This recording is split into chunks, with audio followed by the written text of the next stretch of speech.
எடுத்துக்காட்டு 3.8 3 × a + 4 × c the whole square இன் மதிப்பை a + b the whole square என்ற முற்றொருமையை பயன்படுத்தி காண்க.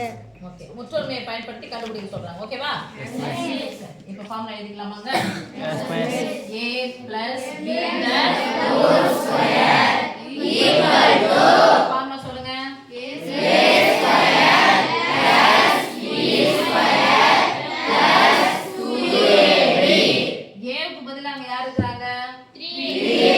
b க்கு பதிலா யார் இருக்காங்க? 4c. இத வச்சு தான் நம்ம போடுறோம். a ஸ்கொயர் பதிலா 3a the whole square, b க்கு பதிலா 4c the whole square. இத வச்சு போடலாமா? இல்லை மிஸ், எனக்குலாம் அந்த ஃபார்முலா மனப்பாடமா தெரியாது.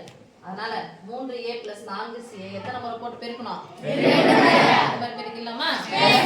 ஃபார்முலா வேற எங்க இருந்து புடிச்சு வரல, எங்க இருந்தா அங்க போயிருக்கு. எத்தனை உறுப்புகள்? 2 உறுப்புகள்.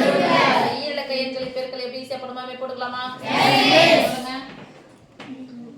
3 அப்படி உட்கார்ந்துக்கிறீங்க. சொல்லுங்க சொன்ன அமைதியா உட்கார்ந்துருக்கீங்க. இந்த நம்பர் கூட சொல்ல முடியாதோ? 3 போட்டாச்சு. இன்னொரு முறை 3 வேற என்ன பெருக்கலாமா? ஃபர்ஸ்ட் அதுக்கு முன்னாடி எதை பெருக்கணும்? குறிக்கு அப்புறம் எழுக்கு அப்புறம் மாறி.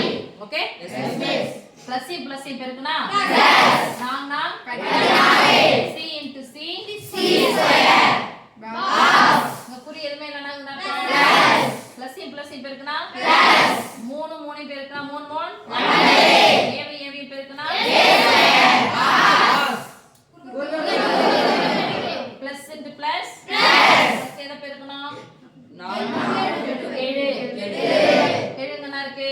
4 என்ன இருக்கு? 3 4 ஏவும் சியும் பெருக்குனா இந்த குறுக்க பெருக்குனா பிளஸ் × பிளஸ் 3 ஏவும் சியும் பெருக்குனா ஏசி மொத்த உறுப்புகளா வேறுபட்ட உறுப்புகளா? மொத்த உறுப்புகளை ஒத்த உறுப்புகளை மட்டுமே கூட்ட முடியும், கழிக்க முடியும், பெருக்க முடியும்.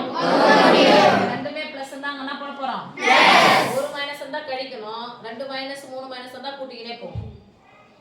2 பிளஸ் இருந்தா தான் கூட்டிட்டு போகணும், ஒரு பிளஸ் இருந்தா கூட்ட முடியாது. ஏன்னா பக்கத்துல கூட யார் வராங்களோ அவங்கள பார்த்து தான் செய்ய முடியும். சோ 2 பிளஸ் பொதுவான குறி போட்டுக்கலாமா? 12 கூட 12 12 ஏசியும் 12 ஏசியும் கூட்டுனா